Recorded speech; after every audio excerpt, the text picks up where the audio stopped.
কম হলেও তা 20-22 জন সালাম করেছে। ওরা বলেছে আসসালামু আলাইকুম, আমি বলেছি ওয়া আলাইকুম আসসালাম রাহমাতুল্লাহ। যারা আমারে সালাম করেছে তারা বলেছে আপনার উপরে শান্তি বর্ষণ হোক। আমিও ঘুরিয়ে তাদের জন্য বলেছি ওয়া আলাইকুম আসসালাম, ভাই তোমার উপরেও আল্লাহর শান্তি বর্ষণ হোক। এই তো নাকি অন্য কিছু?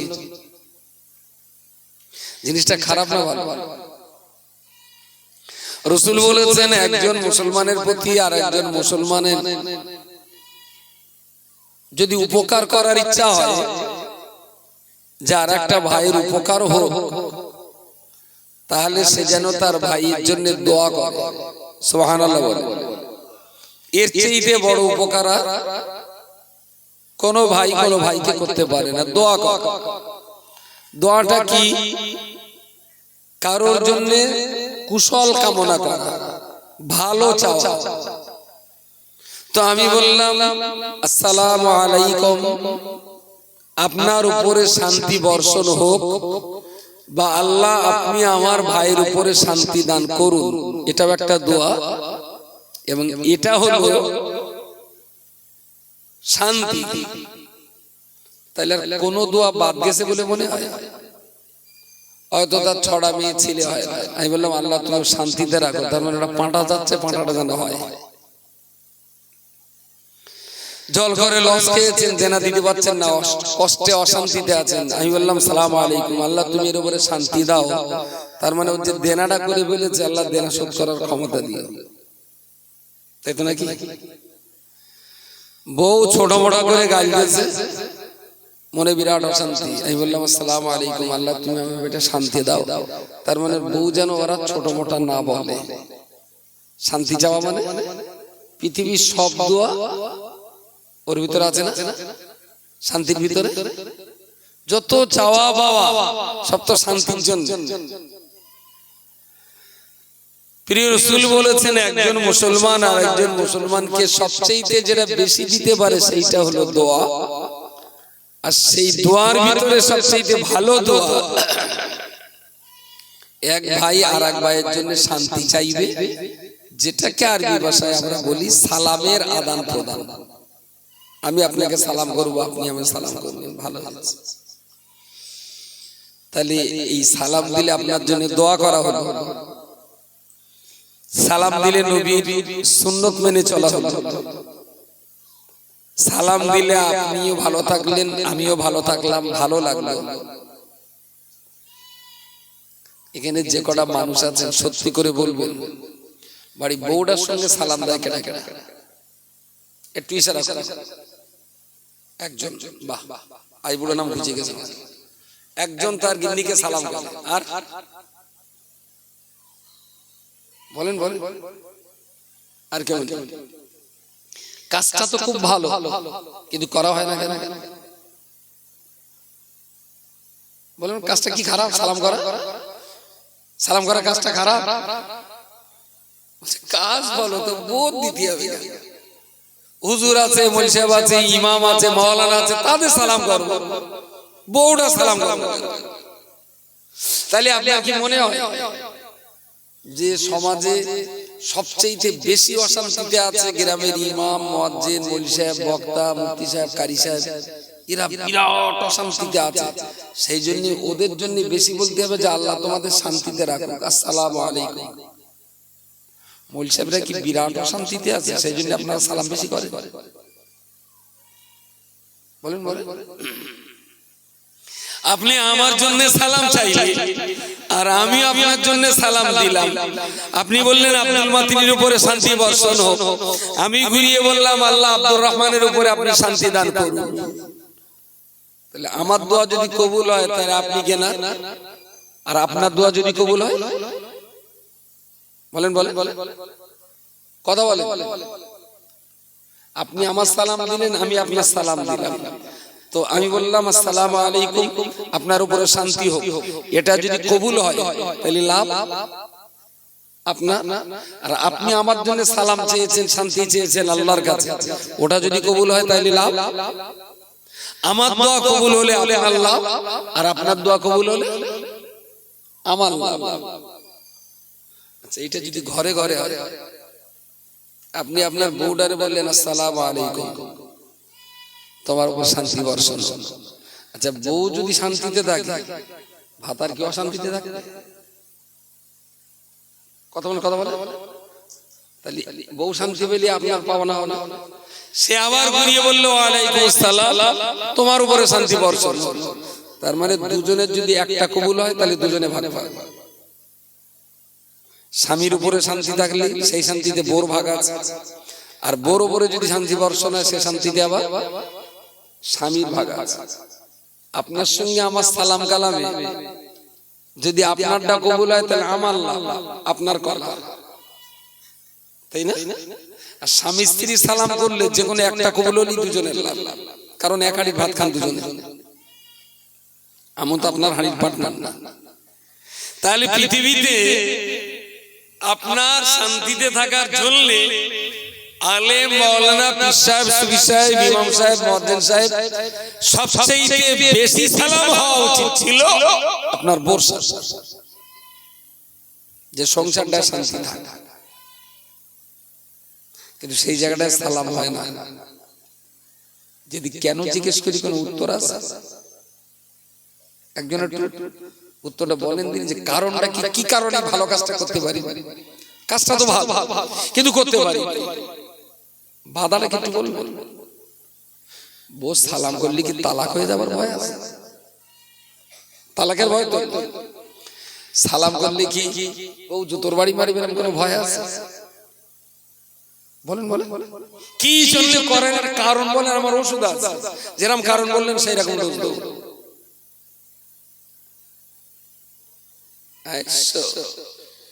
তোমার ব্যথাটা উঠেছে, তোমার অনেক লেটে উঠেছে। এত লেটে ব্যথা উঠলে হয়? একদম সত্যি কথা বলে দিয়েছে, লজ্জা। বউরে সালাম করতে লজ্জা, আর সেও যে আপনার সালাম করতে তারও লজ্জা লাগে। খুব ভালো করে একটু বলবেন, ইসলামের একটা উল্লেখযোগ্য দিক হলো মুসলমানকে সালাম করা। নবী সালাম করতে বলেছেন, একটা সুন্নাত। সালাম করলে আপনারও শান্তি, সালাম নিলে আমারও শান্তি। এত সুন্দর একটা ইসলামী প্রথায় ইসলাম পালন করতে যদি লজ্জা লাগে, তাহলে ইসলাম আমাদের ভিতরে কতটা আছে?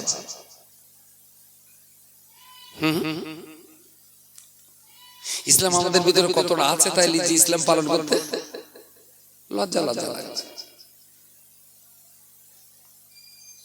এই জন্যই শুরুতে বললাম, ভালো কাজ করলে জান্নাত, খারাপ কাজ না করলে জাহান্নাম। কিন্তু ভালো আর খারাপটা আগে যাচাই করতে হবে, কোনটা ভালো আর কোনটা খারাপ। সালাম অত্যন্ত ভালো, এটা আমরা জানি, কিন্তু দুর্ভাগ্যজনক ভাবে করা হয় না। সালাম করা হয় না। রাত 2টোর সময় যদি গোসল ফরজ হয়, তাহলে গোসলটা রাত 2টোয় করা ভালো না পরের দিন বেলা 2টোয় করা ভালো?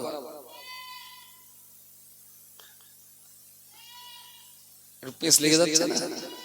আমি বলেছি গোসল ফরজ হয়েছে রাত 2টোয়, এখন এই গোসলটা রাত 2টোয় করা ভালো না বেলা পরের দিন বেলা 2টোয় করা ভালো?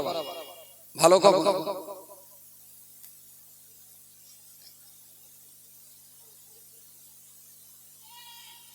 কেউ বলেছে পরের দিন করা ভালো, কেউ বলেছে ভোরের দিকে করা ভালো। রাসূল বলেছেন, যখনই তোমার গোসল ফরজ হবে সঙ্গে সঙ্গে তুমি গোসল করে ফেলবে। বাই চান্স যদি ঘুমিয়ে পড়ে, তাহলে ঘুম ভাঙার পরে প্রথম কাজ হবে গোসল করা।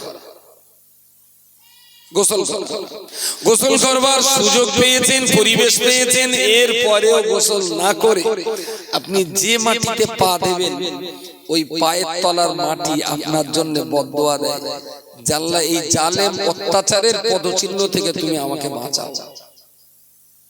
মাটিও আপনার জন্য অভিশাপ দিতে থাকবে। নাপাক দেহ মাটিটি ঘাড়ে নিতে রাজি না। তাহলে যে গোসলটা ফরজ হওয়ার পরই করে ফেলা ভালো, সেই গোসলটা হয় বলেন বেলা 2টার সময়, বেলা 2টার সময় বললেন লজ্জা লাগে, এই রাত্রিবেলা খাউস খুস করে যদি দুজন গোসল করি বাপ মা বুঝতে পারবে।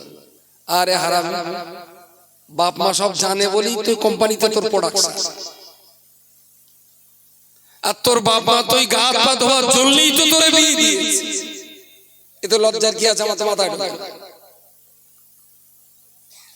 ইসলাম মেনে চলতে যদি লজ্জা লাগে, তাহলে মুসলমানের ভিতরে ইসলাম কি পরিমাণ আছে বলুন? যদি বাপ মা পরেশগার ব্যক্তি হয়, যদি বাপ মা আল্লাহওয়ালা ব্যক্তি হয়, তাহলে সেই বাপ মা যদি দেখে রাত 2টার সময় ছেলে বৌমা গোসল করছে, বাপ মা বিশাল আনন্দিত। বাহ, আমাদের কচি দুটো আল্লাহ ওদের বুঝ দিয়েছে, ওরা গোসল করছে রাত্রিবেলা।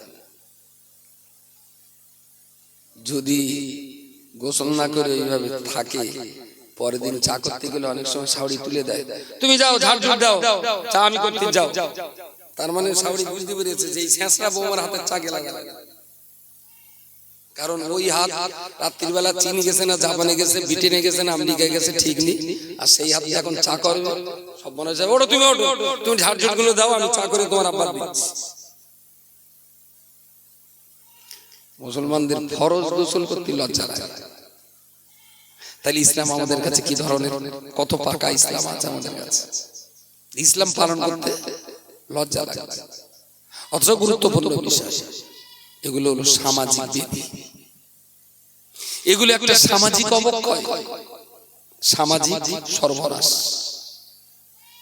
আমাদের বাচ্চাদের আমরা শেখাই। প্রিয় নবী মুহাম্মদুর রাসূলুল্লাহ সাল্লাল্লাহু আলাইহি ওয়াসাল্লাম ইসলাম মেনে আমাদের মুসলমান হওয়ার পরামর্শ দিয়েছেন।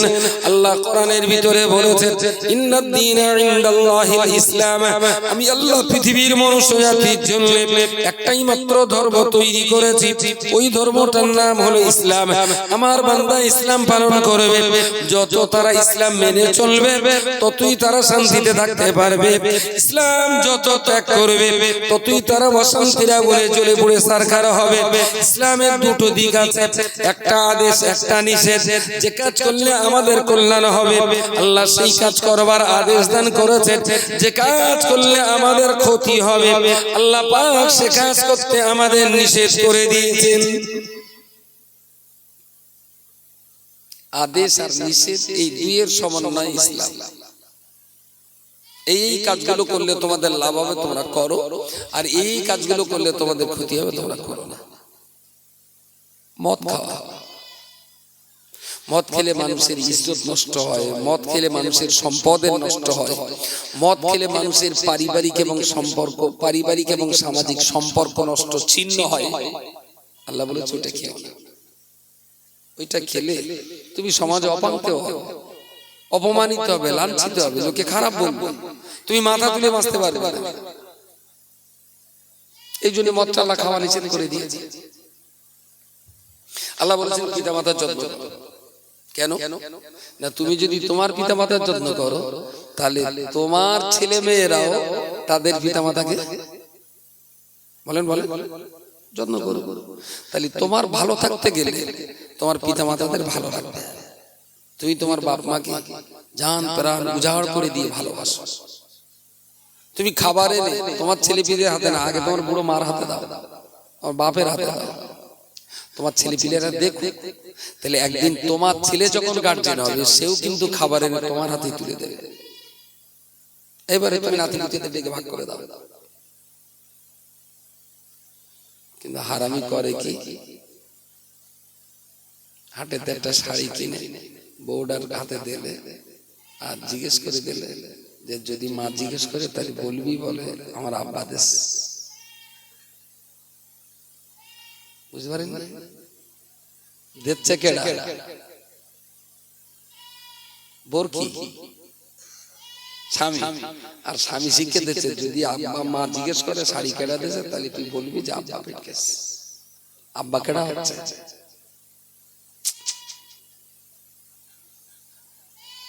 এই জন্য পূর্ণ চাল ভাতে পারে।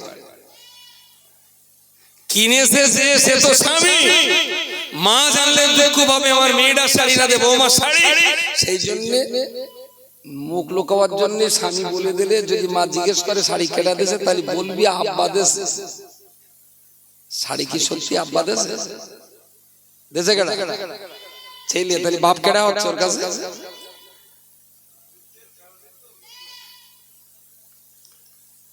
আচ্ছা, এইভাবে যদি কোন সন্তান তার মাকে ধোঁকা দেয়, মাকে যদি ধোঁকা দেয়, সে সন্তান কি খুব ভালো জায়গায় থাকতে পারে পৃথিবীতে?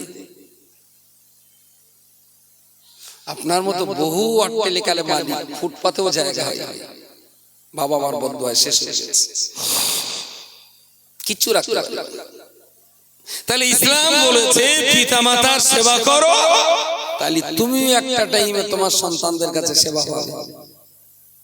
তোমার বাপ মা শান্তি থাক, তুমিও শান্তিতে থাকবে একটা টাইম। ইসলাম বলেছে ছেলে পেলেদের লেখাপড়া শেখাও, দ্বীনের জ্ঞান দাও, আল্লাহ চেনাও, নবী চেনাও। কেন না, ছেলে পেলে যদি শিক্ষিত হয় তাহলে তাদের দ্বারায় বাপ মার মুখ কি হবে? উজ্জ্বল হবে। সন্তান যত বড় জায়গায় যায় পিতামাতা তত বড় সম্মানের অধিকারী হবে।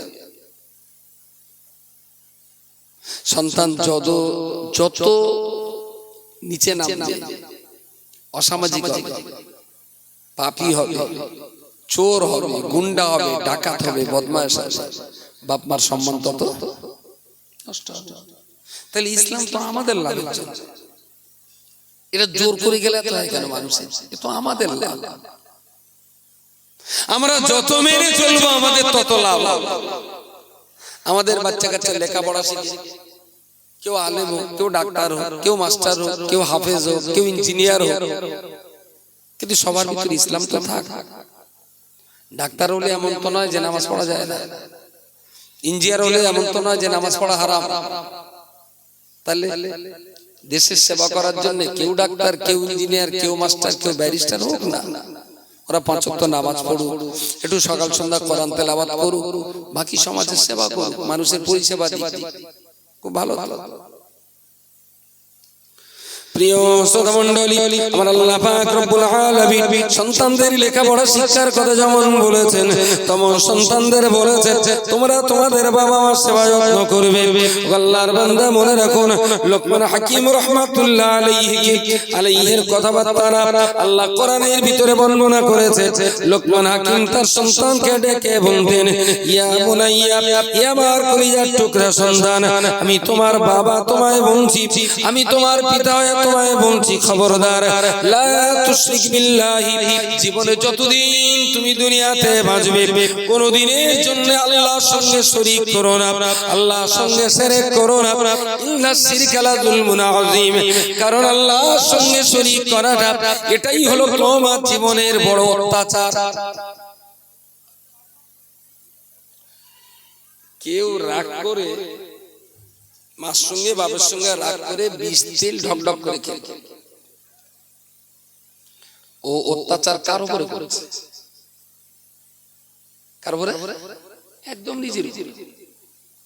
ও বিষ খেয়েছে, ওর কষ্ট হবে, ওরই ওয়াশ করবে, যদি মরে যায় তাহলে ওরই বুক ফেড়ে মাথা ফাটিয়ে, এটাকে বলা আত্মহত্যা। তো কেউ যদি আল্লাহর সঙ্গে শিরক করে, এটাও এক ধরনের বিস্মান, নিজের উপরে নিজের জুলুম করা।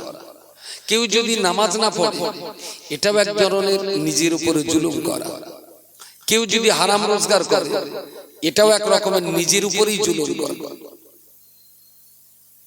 এই জন্য ইন্নাস শিরকা লা যুলমুন আযীম, আল্লাহ বলেছেন বান্দা যদি আমার সম্পর্কে শিরক করে তাহলে এটাই হলো বান্দার জীবনে নিজের উপরে সবচেয়ে বড় অত্যাচার। কেউ যেন কখনো শিরকটা করে না।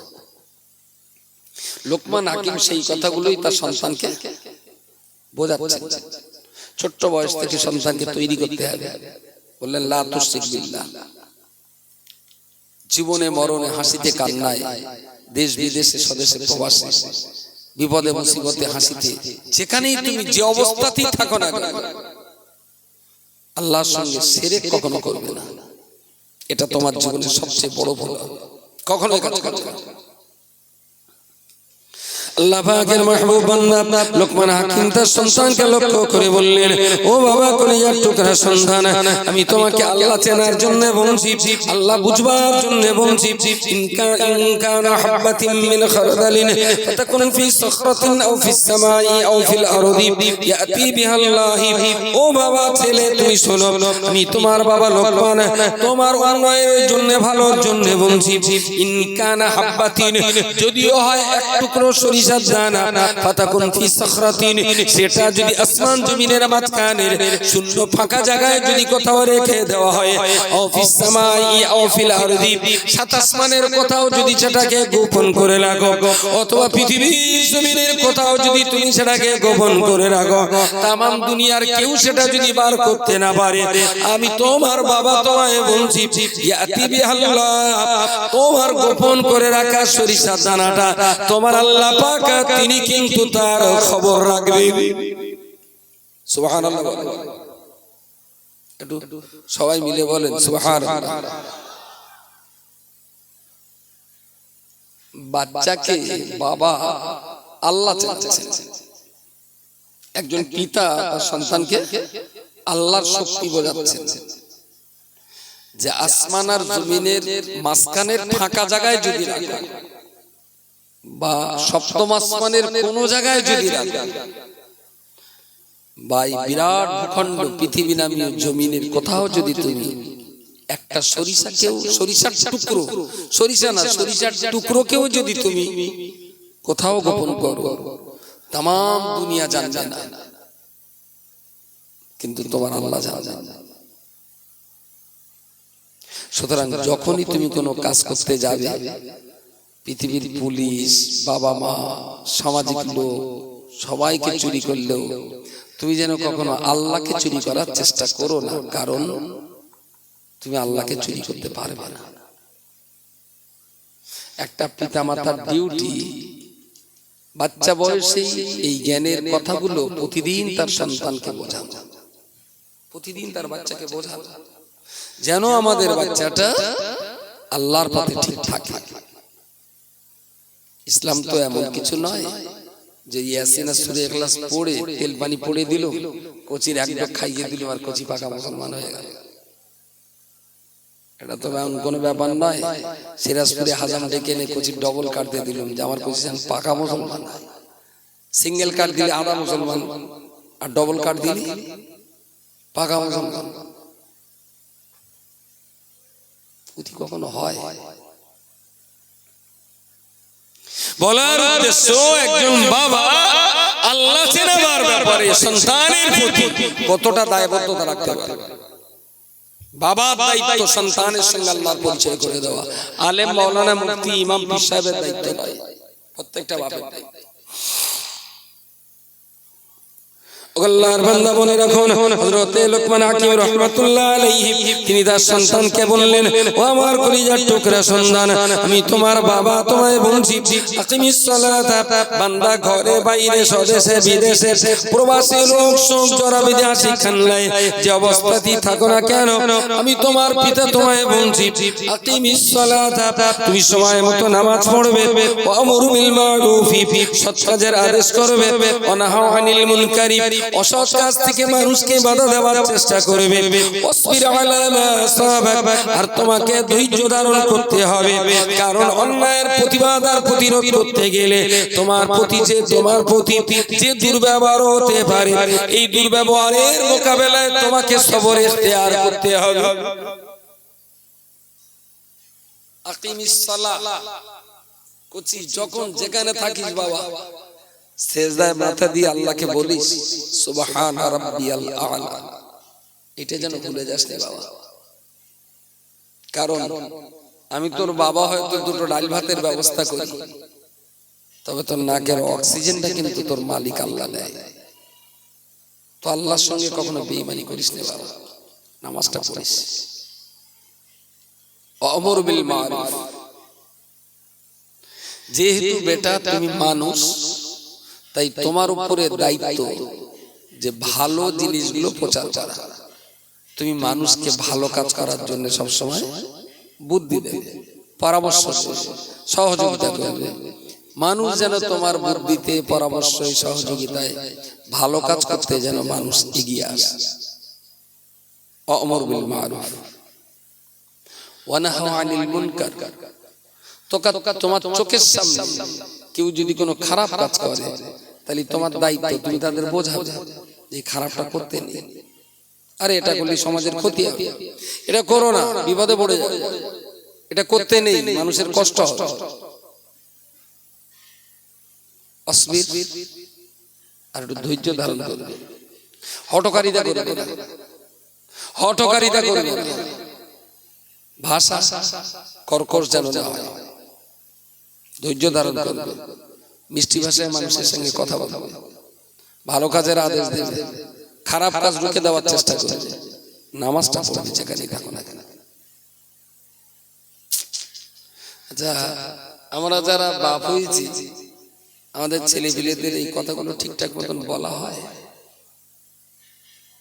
হ্যাঁ, বলে আমরা যারা বাপ হয়েছি তো নাকি, আমরা যারা বাপ হয়েছি, আমাদের ছেলে মেয়ে ক্লাস 7, 8, 9, 10 বা 5, 6, 2, 3 তে পড়াশোনা করে, আমরা কি কখনো ভেবেছি যে আমাদের সন্তানদেরকে এই সমস্ত উপদেশগুলো দিতে হয়? খুব রেয়ার, পার্সেন্টেজ আসবে না। কি খেলি কচি 13 বয়সে 93 কিলো ওজন হবে, কি খেলি আমার কচি হাঁসের মতন, হাঁসের ডিমের মতন সাদা হবে, কি খেলি আমার কচি নাকটা কাশ্মীরের মতন লম্বা হবে, কি খাওয়ালে আমার কাছে চুলটা নাইজেরিয়ানদের মতন কালো কুচকুচে হবে, কি খেলি আমার কাছে একটু বড় খদ্দের টানতে পারবে। বাচ্চার খাওয়ানো, পরানো, পোশাক, গাধোয়ানো, লেপতোষক, গরমের বাতাস, শীতের গরম, গরমের এসি, সব কিছু দিচ্ছে, কিন্তু ভিতর থেকে বাচ্চাটা মানুষ হচ্ছে না, জানোয়ার তৈরি হচ্ছে। এটা বাপ মার লক্ষ্য রাখার সময়। খুব কি খারাপ কথা বলছে? যত ভালো মন্দ খাওয়াবেন কুচি তত মোটা হবে, তত হাসির ডিম বানা সাদা হবে। তো বাইরের খাওয়ানোর দায়িত্বটা যেমন আপনার, জ্বর হলে মাথায় পানি দেওয়ার দায়িত্বটা যেমন আপনার, বিপদে পড়লে পাশে দাঁড়ানোর দায়িত্বটা যেন আপনার, সন্তানকে ভিতর থেকে, অন্তরের ভিতর থেকে একটা সৎ ও পরিচ্ছন্ন আদর্শ মানুষ তৈরি করার দায়িত্বটাও তো আপনার। বাচ্চা ধরুন, ও পাড়ার বাচ্চা এই পাড়ায় এসেছে, এই পাড়ার দুটো ছেলে মিলে তার মারপিট হয়েছে, ও বাচ্চারা একা কান্তি বাড়ি। তো মা জিজ্ঞেস করল, কি হয়েছে বাবা, কাঁদছিস কেন? সেই দক্ষিণ পাড়ায় গেলাম, সে পল্টু আর রফিক ধরে না আমার বিশাল মাল মারিস। পল্টু আর রফিক মেললো, তা তুই কিছু বলিস নি? না, মা দিল ওই তোর গাঁর একটা চট, জানোয়ার, মার খেয়ে বাড়ি হয়েছো কেন? দুটো ঝেপ ঝেপ দিয়ে তাই বাড়ি আসতে পারো না? এরা মা আছে না? মা যদি মার খেয়ে বাড়ি মেরে আসতে পারিস বলে মা বাদ দিলে। আচ্ছা, এটা মা না সালা জঙ্গলের অন্য কোনো প্রাণী? এটা মা কখনো তার সন্তানকে সন্ত্রাসবাদী হতে শেখায়? তুই মার খেলে আসলি কেন নামে? মা আমার কলিজার টুকরা সন্তানটাকে বুকের ভিতরে জড়িয়ে ধরে যদি আদর করে চোখের পানি মুছিয়ে বলতে পারতেন, বাবা ওরা তোমায় মারপিট করেছে, তুমি ওদের মারোনি তো? বাচ্চা বলল, না, বেশ করেছো, ভালো করেছো, ওরা তোমায় মেরেছে, তুমি মার খেয়ে বারবার বাড়ি আসবে, কখনো যেন কারোর গায়ে কখনো মারবে না, ওরা তোমায় মেরেছে, বিচার আল্লাহ একদিন করবে, এর পরিণাম তারা একদিন বুঝবে। তবে আমার সন্তান হয়ে বাবা কখনো মারপিট করো না, তুমি মার খেতে শেখো, কখনোই যেন অন্যের গায়ে হাত দেবে না। হরিপুরের প্রত্যেকটা মা যদি সন্তানকে এই শিক্ষাটা দিতেন যে মার খাও, মেরো না বাবা, মারপিট কোনো সমস্যার সমাধান নয়, মেরো না। কিন্তু আমার মায়েরা সন্তানদের মার খাওয়া শেখায় না, পাল্টা মাছ দেওয়া শেখায়। দেখবেন ছেলে পিলে তো এখন গুড়গুড় করে দৌড়ে দৌড়ে দিছে, হেঁটো দরজা বেদিকে দুম করে পড়ে এখন বেদিনে গিয়ে হেঁটো লেগেছে, বাচ্চা তো কাঁদতেছে, মা এসেই সোনা বলে তুলে কি হয়েছে কি হয়েছে, তার ছেলে মানুষ তার মানে হেঁটো লেগেছে, কি করে পড়ে গেছি, বাচ্চা দেখালে পুরো কথা বলতে পারে না। মা আবার করলো কি, হাত দে ওই মেজে 4-5টা বাড়ি মারলো, ও শোনো শোনা আমি এর বিরাট মারা মেরেছি, এখানে পড়ে তোমার লেগে গেছে, আমি খুব মারা মেরেছি, তোমার ছেড়ে যাবে। দেখবেন ওই দরজায় বা মেজে 2-4টে বাড়ি দেবেন, বাচ্চা সামনে সামনে। আচ্ছা দরজার মেজে বাড়ি দিয়ে ওর ব্যথা কি কমবে? ওর ব্যথা, কিন্তু বাচ্চাটা মেন্টাল স্যাটিসফাই যে আমারে মেরেছিল, মা তার মেরেছে, হিসেব তো এইটা, যে আমার কারণে যে আমারে মেরেছিল মা তারে মেরেছে, তাহলে আমার আর কাঁদার দরকার নেই, এবার শালা ও কাঁদে। আচ্ছা যে মা তার বাচ্চার হাঁটুই লাগার জন্য দরজায় মারে, চৌকাটায় মারে, তক্তকোষে মারে, মেজেই মারে, তার মানে এ মা বাচ্চারে শেখালে যেখানে যেখানে তুই কষ্ট পাবি পাল্টা কষ্ট দেতাই বাড়ি আসে। আর কথাটা কি উল্টো হয়েছে নাকি? মা কিন্তু হাতে করে সন্ত্রাসবাদী তৈরি করে। ইসলাম তো এরকম মা চায় না, ইসলাম তো এরকম মা চায় না, ইসলাম তো ফাতেমার মতো মা চায়, ইসলাম তো খাদিজার মতো মা চায়, যে খাদিজার ঘরে ফাতেমার জন্ম, আর যে ফাতেমার ওরসে গর্ভে হাসান হুসাইনের জন্ম, ইসলাম তো এইরকম মা চায়। কিন্তু আমাদের মায়ের অবস্থা এমন কেন? আমার আল্লাহ পাক রব্বুল আলামিন ওই সন্তানদের আবার বললেন বান্দারে, যে বাবার জন্য বললেন সন্তান কিভাবে লালন পালন করবে, যে বাবার উপরে আল্লাহ বললেন সন্তান কি করে, সন্তান কিভাবে দুনিয়াতে চলাচল করবে, বাবা তার শিক্ষা দিলেন। এবার আমার আল্লাহ সন্তানদের শিখিয়ে বললেন, হে পৃথিবীর ছেলেরা মেয়েরা, আমি আল্লাহ তোমাদিগের জন্য বলছি, ওয়ালা তাকুল্লাহুমা উফিন, তোমার বাবার সঙ্গে যতই তোমার কথাবার্তা হোক না কেন, পিতামাতার কথায় অসন্তুষ্ট হয়ে যে, বাবার কথায় অসন্তুষ্ট হয়ে যে কোনদিনের জন্য উফ শব্দটা উচ্চারণ করবে না। ওয়ালা তাকুল্লাহুমা উফিন, উফ শব্দ উচ্চারণ করে বাবাকে কষ্ট দেবে না। ওয়ালা তানহারহুমা, তোমার বাবার কথা কখনোই অমান্য করবে না। অকুল্লাহুমা কওলান কারীমা, অকুল্লাহুমা কওলান কারীমা, तमाम জীবন ধরে ধরে তোমার বাবার মায়ের সঙ্গে অত্যন্ত নরম ভাষায় কথা বলবে।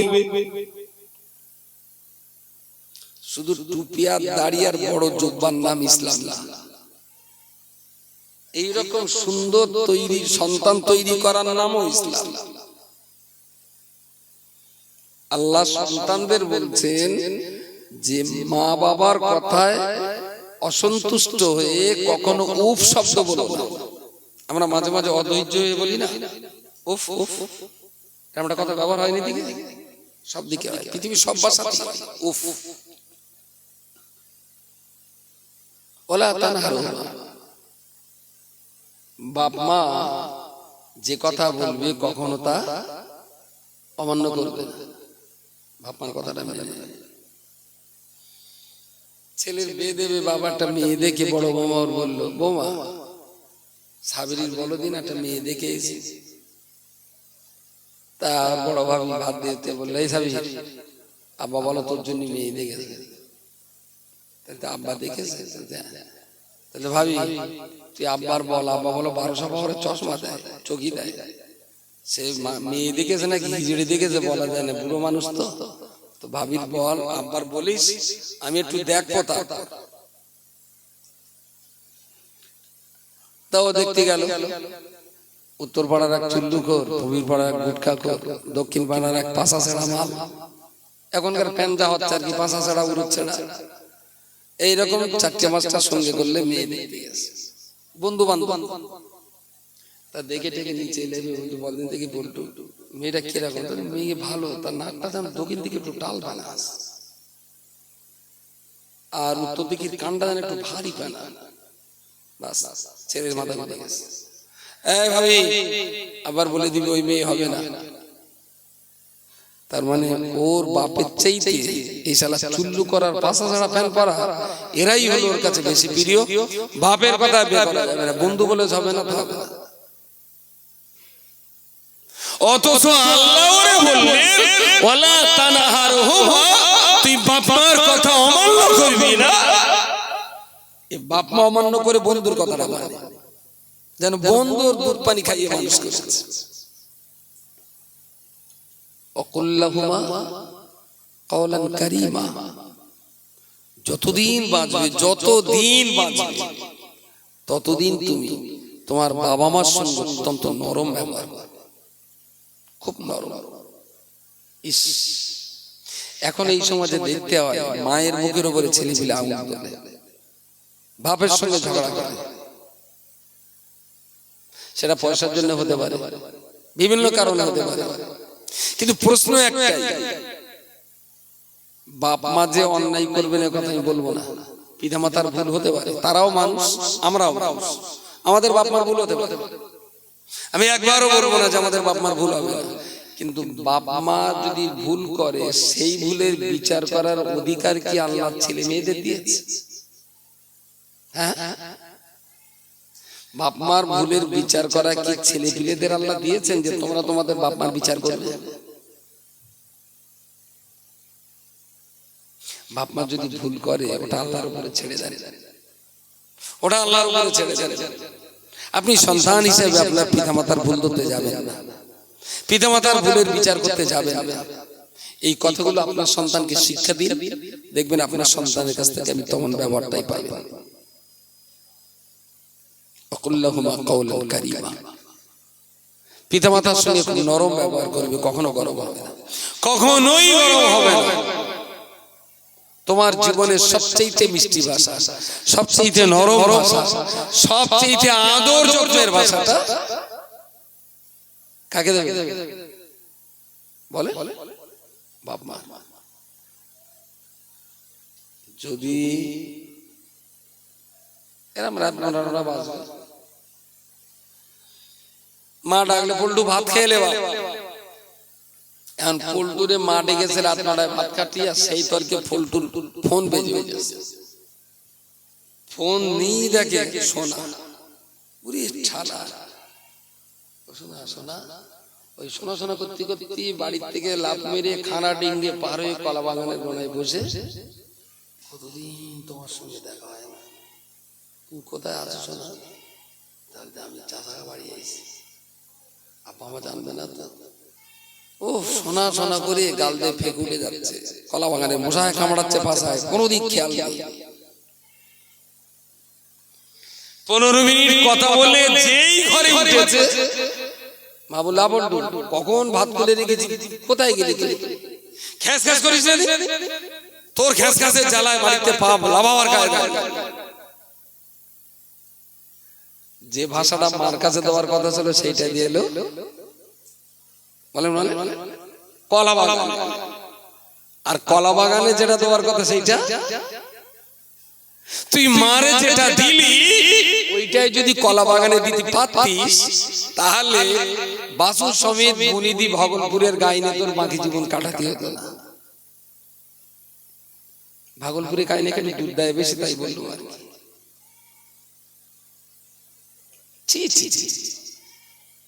দোষটা কার?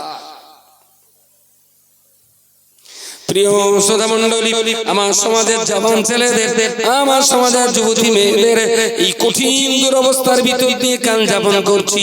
মুফতি সাহেব সুন্দর কথা বলেছেন, ভালো কাজ করতে হবে, খারাপ কাজ করা যাবে না। তাহলে ভালো যদি করতে পারি, খারাপ কাজ যদি ত্যাগ করতে পারি, আল্লাহ পাক আমাদিগকে দয়াল জান্নাতের সুসংবাদ দিয়েছেন।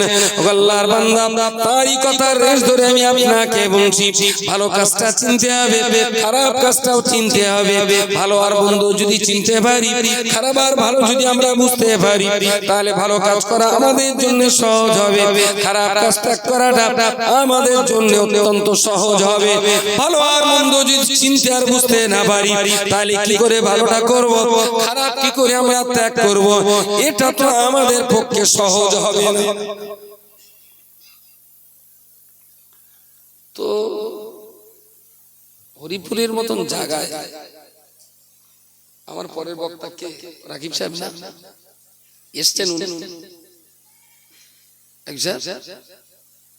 ফোন কর একসাথে দাওয়াত নিয়ে আছে, সকাল করে ডাক, আর ঠান্ডাও বেশি আর শ্রোতাও কম, আর যারা দুটো খিচুড়ি খাওয়ার জন্য দুটো রয়েছে চেতে বেরিয়ে পেলে হয়তো শালা ওরাও রাগ করে ভালো হয়।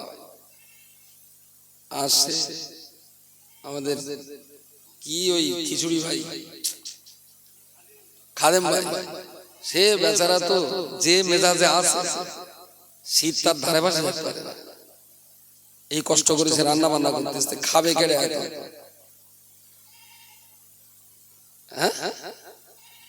রাস্তায় শরীফুল, আল্লামা শাহ সুফি শরীফুল সাহেব, আপনি যেখানেই থাকুন একটু স্টেজের দিকে চলে আসুন, দেরি করবেন না। আর রাকিব সাহেব যদি আসে একবার পালকি করলে 10 মিনিটের ভিতর শেষ করবে। আর রান্নার ওখানে মনে হচ্ছে একটা লোক আছে, হয়তো চাকার জন্য রয়েছে, 12-14 জন না চাকলি তো নুন কম বেশি তো বোঝা যায় না। তো আমি যে কথাটা বলছিলাম যে বাবার দায়িত্ব সন্তানের প্রতি কতটা, আবার সন্তানের দায়িত্ব বাবার প্রতি কতটা, সব কিন্তু আল্লাহ আমাদের বলে দিয়েছে। স্বামীর উপরে স্ত্রীর কর্তৃত্ব কতটা থাকবে, স্ত্রীর উপরে স্বামীর কর্তৃত্ব কতটা থাকবে, এই বিষয়গুলো আমাদের জানা বোঝার প্রচুর অভাব আছে, অনেক অভাব আছে। আর এই জানা বোঝার অভাব থাকার কারণে কখনো ভালো জিনিসটাও করা হয় না, আবার কখনো কখনো খারাপটাও বাদ দেওয়া যায় না। এই হালি পড়ে কুমিস কি বেড়েছে আমি জানি না, তবে বছর 5-7 আগে দেখতাম ওই গুঁড়ো গুঁড়ো বাচ্চাদের, 3 বছর 4 বছরের বাচ্চাদের পায়ে একটা কালো সুতো, তারপরে আস্তে আস্তে দেখলো সে বাচ্চার পায় না ধাড়ি পায়, সে সুতো এখনো আসে না, উৎপাত হয়ে শেষ হয়ে গেছে। হ্যাঁ কম আছে না। আচ্ছা, এর সঙ্গে কি ইসলামের কোন সম্পর্ক আছে? ওটা ঢুকলো কি মুসলমানদের সমাজে, এটি এলো কি?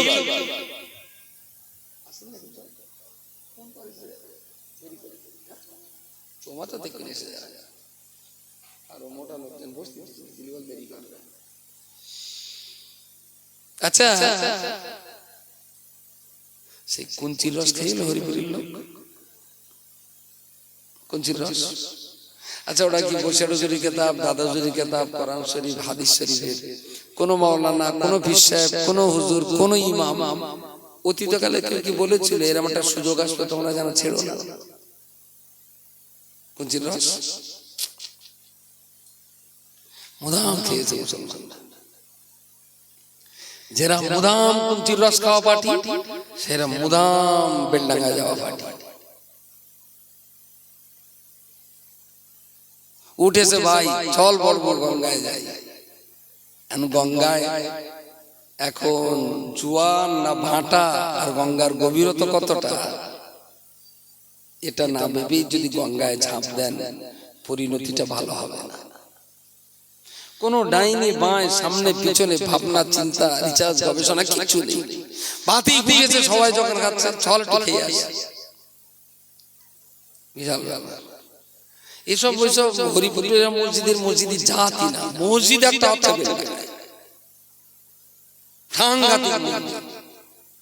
সারা সপ্তাহ নামাজ নেই, জুমার দিনে নামাজ। হ্যাঁ, বিশাল রস খাওয়া পার্টি, আজই তামাশা।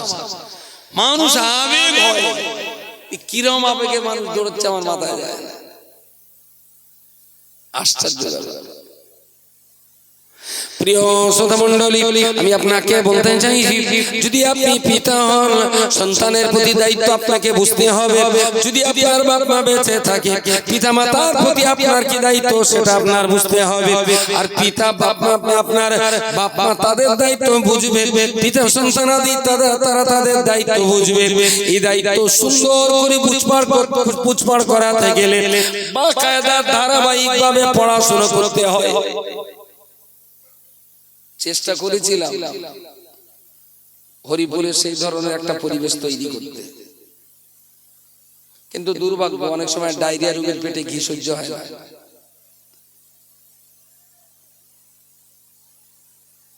চেষ্টা করেছিলাম, ওই ইটগুলো ফেলা আছে এখন আমার টাকায় 30,000 টাকা,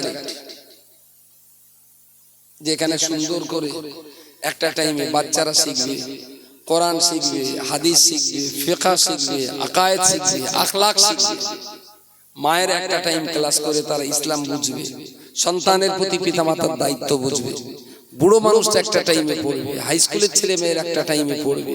সব বাচ্চা স্কুলে যাবে, সব বাচ্চাই মক্তবে আসবে, সবার ভিতরে ইসলাম থাকবে, সবার ভিতরে জেনারেল জ্ঞান থাকবে। একটা দারুণ সুন্দর গ্রাম ধীরে ধীরে ধীরে ধীরে তৈরি হবে। সুন্দর প্ল্যান নিয়ে একটা গার্লস কলেজ তৈরি করার জন্য শিলান্যাস করেছিলাম, কিন্তু দোষ আমার। আমি হয়তো পাকা রাস্তায় কপির দানা ছড়িয়েছিলাম, যার জন্য চারা হারা। হ্যাঁ, কপির দানা বসিয়েছে কি, কিন্তু মাটি দিতে হয়নি, পাকা রাস্তা দেখে সেই জন্য চারা হারা। কিন্তু একটা টাইমে কিন্তু গ্রামের মানুষের খেসারাত দেওয়াই লাগলো আল্লাহর কাছে। কৈফিয়ত কিন্তু আল্লাহর কাছে কারো ছাড়া হবে না। আমি অন্য কিছু পড়াতে আসিনি, এসেছিলাম কোরআন পড়াতে, এসেছিলাম নবীর আদর্শে অনুপ্রাণিত একটা জাতি বানাতে, এসেছিলাম হতদরিদ্র পিছিয়ে পড়া এই জাতিটা যাতে এগিয়ে উঠতে পারে তার জন্য। এটা পারিনি, তার জন্য আমার কাজের জগৎ আটকাই। ওই বাগজলার পাশে পলতারাটি গ্রামে সাওলাতুন নিসা বালিকা মাদ্রাসা, আলহামদুলিল্লাহ সেটা দাঁড়িয়ে গেছে, এবছর তার ক্লাস শুরু হবে। তার আগে হাত দিয়েছিলাম বিবি আসিয়া বালিকা মাদ্রাসা, 11-12 এর পড়াশোনা নিয়ে, আলহামদুলিল্লাহ সেটাই 3 বছর ভালোই চলছে। ওখানে মাধ্যমিক পাস মেয়েদের দেওয়া হয়, যেটা এখানে হওয়ার কথা, যে মাধ্যমিক পর্যন্ত বিভিন্ন স্কুল থেকে পড়ে আসবে। এখানে মেয়েরা 11-12 পড়বে, আমাদের এখানে থাকবে কাকি গভর্নমেন্ট কলেজে তাদের অ্যাডমিশন করিয়ে দেবো। ওরা ওখান থেকে জেনারেলটা নেবে, আমাদের এখানে হোস্টেল থেকে ইসলামটা নেবে। 5 ওয়াক্ত নামাজ পড়বে, সকাল সন্ধ্যা কোরআন পড়বে, মাথায় হিজাব থাকবে। এরা একটা টাইমে লয়ার বসিরহাট কোর্টে মাথায় হিজাব লাগিয়ে একজন মেয়ে জাজের সঙ্গে আইন নিয়ে লড়াই করবে। একটা মেয়ে হসপিটালে নার্সিং করবে, তার মাথায় হিজাব থাকবে। আমাদের ঘরের কোনো মা বাচ্চা প্রসব করলে আমার ওই ছাত্রী যে সেই বাচ্চাটা কোলে তুলে নিয়ে তার কানে আজান দেবে। জাতির অগ্রগতির জন্য চেয়েছিলাম, পারিনি। হরিপুরের লোক এটাকে ভালো মনে নিতে পারিনি, নিশ্চয়ই তাদের কাছে খারাপ মনে হয়েছে, সেই জন্য নেই। আমি এই জন্য বললাম, ভালো কাজ করব, খারাপ কাজ করব না। এর আগে শর্ত হলো ভালো কোনটা চিনতে হবে, খারাপ কোনটা সেটাও চিনতে হবে। যদি চিনতে পারি তাহলে জান্নাতে যাওয়া, জাহান্নাম থেকে বেঁচে যাওয়া এটা সহজ হবে। যদি চিনতে না পারি, বোকামি করা।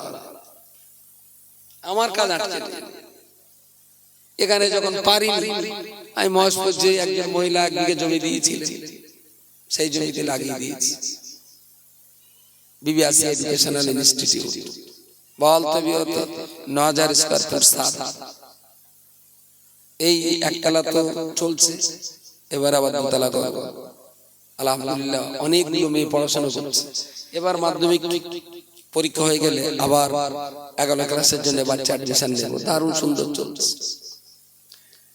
ওইটার পরে পলতারাটির বিদ দেওয়া, সেটা এবার রমজানে উদ্বোধন হবে। মোটামুটি এক জায়গায় এসে গেছে, তারপরে কাজে হাত দিয়েছি তাকওয়া হিফজুল কোরআন কলেজ, যেটা বঙ্গনগরীর 3 তলায়। এখানে শুধুমাত্র কোরআন হিফজ করার জন্য 9, 10, 11 এই 3টে বছরের বাচ্চারা ওখানে ভর্তি হতে পারবে। 9 বছরের বাচ্চা, 10 বছরের বাচ্চা, 11 বছরের বাচ্চা, গ্যারান্টি সহকারে 3 বছরে ওখানে পড়ে পুরো কোরআনের হাফেজ হবে এবং ইংরেজি আর আরবিকে অনর্গল তারা কথা বলতে পারবে। আমার এই 3টে দায়িত্ব। ইংরেজি কথা বলতে পারবে অনর্গল, আরবিতে কথা বলতে পারবে, পুরো কোরআনটা মুখস্থ পড়তে পারবে, মুখস্থ শুনিয়ে দিতে পারবে। 13 বছর বয়স আমি ওদেরকে ফারেক করে দিলাম। 16 বছরে ওরা মাধ্যমিক দেবে। তাম পৃথিবী ওদের সামনে উন্মুক্ত হয়ে যাবে।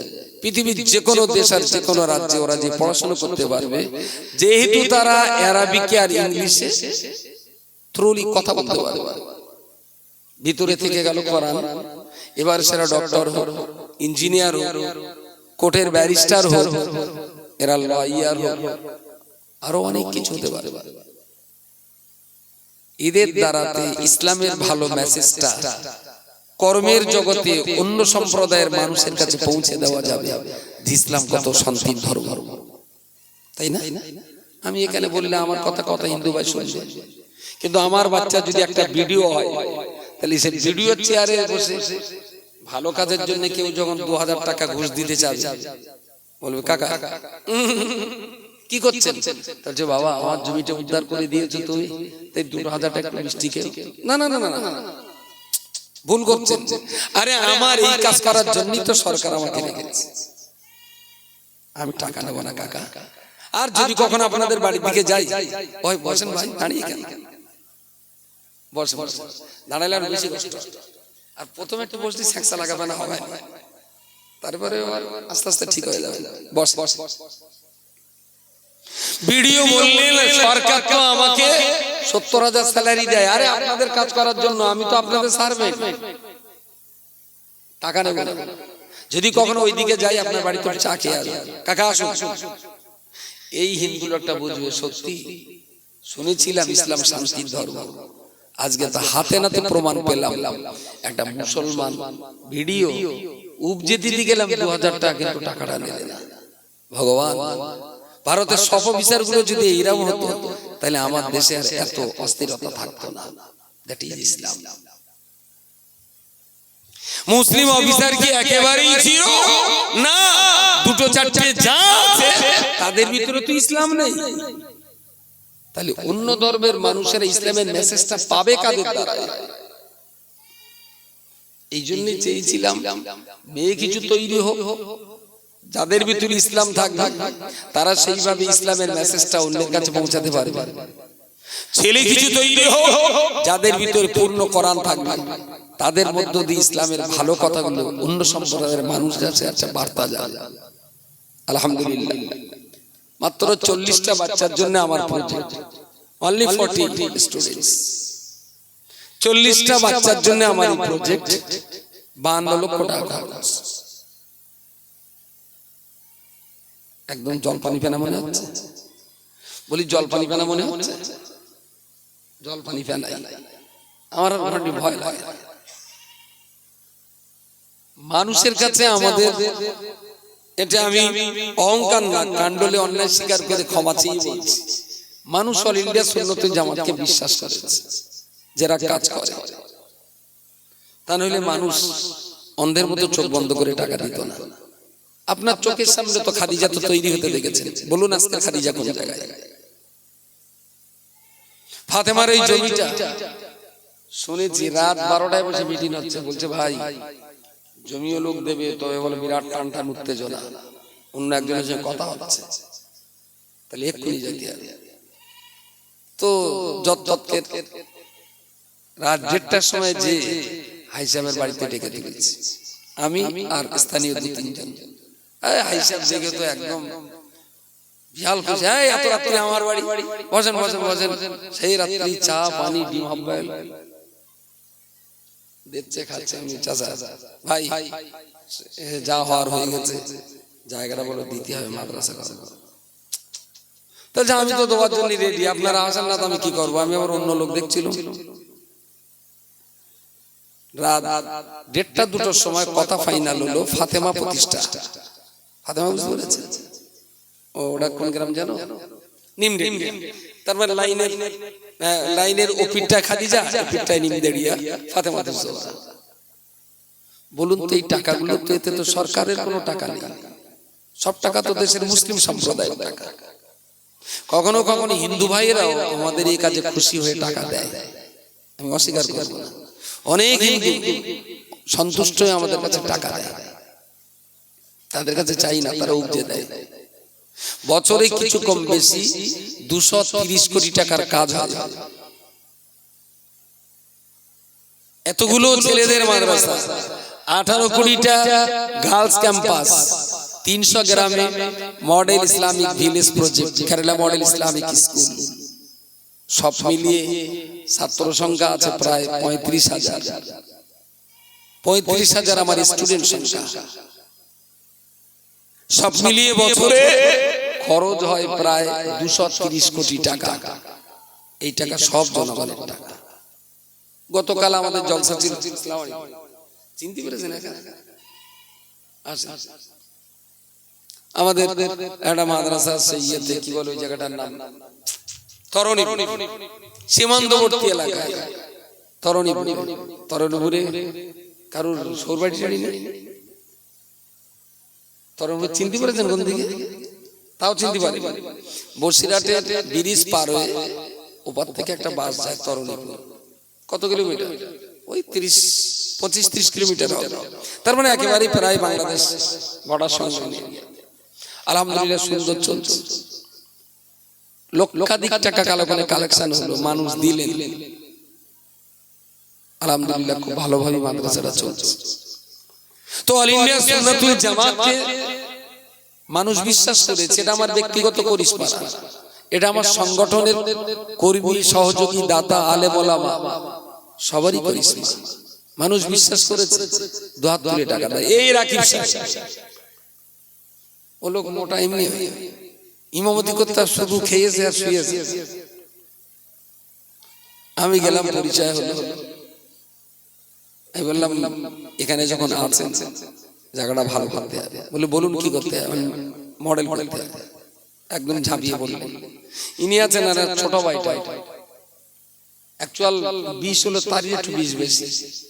আর সে ওই পানিতে একরকম একটা মাছ ভেসে বেড়ায় না, এরকম ট্রাক্টরের মতন চোখ তুলে বেড়ায়, কি বলে, কি খড়কুল্লো মাছ। আমার হুজুরের একটা ছোট ভাই আছে, খড়কুল্লো মাছের মধ্যে বান্দা তিন দিন সব সময় খড় খড় খড় করতেই আছে। এই রাত্রে ভাবে তরঙ্গে আমাদের একটা, এই হাসনাবাদে আমাদের একটা তরঙ্গ সেন্টার হবে। হাসনাবাদের কোন জায়গায়? কোন জায়গায় হাসনাবাদে? যাই হোক, এই রাত্রে এখন সে ভিজিটার হয়ে আসছে, থাকে সেই মধ্যম গ্রামে বাগবেড়িয়ে, এখানে আসছে। বলুন না, অস্থির মানুষ, দিন রাত সে পড়িয়ে আছে কর্মকাণ্ড। সেই গ্রামে একটা সুন্দর মডেল চলছে এখন, যেখানে 450 মা পড়ে। বিকেল বেলা গেলে আপনার জান ঠান্ডা হয়ে যাবে। 450 মা বোরকা মুড়ি দিয়ে বসে সব করানো হচ্ছে। হ্যাঁ, ওহো, সেখানে গোটা গ্রাম ইউনিটি, হিম্মত নেই গ্রামে মদ খেয়ে ঢোকার। মায়েরা টাইট আমাদের বলতে হয়, কারোর স্বামী যদি মদ খায় তার বিচার এখন গ্রামের মেয়েরাই করে দেবে। যতদিন মদ খাওয়া না ছাড়বে ততদিন বৌমা আমাদের বাড়ি থাকবে। খেলা সামলাও। সেখানে একটা ইংলিশ মিডিয়াম স্কুল চলছে ঈদগাহ বিদ্যালয়, ওপারে মোহাম্মদুন্নেসা মেমোরিয়াল হালিমাতুস সাদিয়া বালিকা মাদ্রাসা। এবারে এই 5 বছর চলছে, এবার 8 খোলা হলো। 30টার বেশি আমরা ওখানে ক্লাসে বাচ্চা নিই না, যে কোনো মিশনের কান কেটে দেবে। দারুণ সুন্দর পরিষেবা দিয়ে বাচ্চাদেরকে পড়ানো হয়। হরিপুরের লোক কাজ আটকে দিলে মাতিনির কাজ আটকাবে না। তবে কি হয়তো আর একটা কাজ বেশি হতো, সেইটা করা গেল না। কিন্তু আমি খোদার কাছে জবাব দিতে পারবো। হরিপুরের মুসলমানরা চিন্তা করুক আল্লাহর কাছে কিভাবে জবাব দেবে। এখানে একটা জীবন্ত কলেজ এখন দুর্বার গতিতে চলার কথা। এখানে মায়েদের, বাচ্চাদের, ছেলেদের, বুড়োদের, যুবকদের, কৃষকদের 6টা ইউনিটে দুর্বার গতিতে পড়াশোনা হওয়ার কথা। আমি পারি, আমি বলবো না এটা আমার ব্যর্থতা। আরে রাসূলুল্লাহ তায়েফে যেও পাথরকে বাড়ি এসেছিলেন, ফেরেশতা বললেন আপনি যা দোয়া করবেন তাই হয়। নবী বললেন আমি বদদোয়া করার জন্য জন্ম নেই। সুবহানাল্লাহ বলে, জোরে বলে। আমিও সেই একই কথার অনুসারী। রাসূল বললেন ওরা আজকে কলমা না পড়লেও একদিন ওদের ছেলে পিলেরা ইনশাআল্লাহ ইসলামের কলমা পড়বে।